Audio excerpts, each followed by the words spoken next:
مزید تفصیلات واسطہ ہمارا جوائن کو تھا رپورٹر مصری بگٹیا۔ جی بالکل، ملک بھر میں غیر قانونی طور پر آباد جو تارکین وطن ہیں ان کے خلاف آپریشن کا سلسلہ تیز کر دیا گیا ہے۔ سندھ پولیس نے کراچی سے گرفتار کیے گئے جو 207 افغانی مہاجرین تھے بلوچستان کے سرحد پر جعفر آباد پولیس کے حوالے کر دیے ہیں۔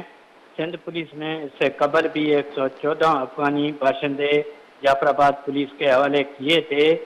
اب تک مجموعی طور پر کراچی سے گرفتار کیے گئے 321 افغانی باشندوں کو جعفر آباد پولیس نے سخت سیکورٹی کے ساتھ پاک افغان چمن بارڈر کی طرف روانہ کر دیا ہے۔ اس میں خواتین، بچے اور بزرگ لوگ بھی شامل ہیں۔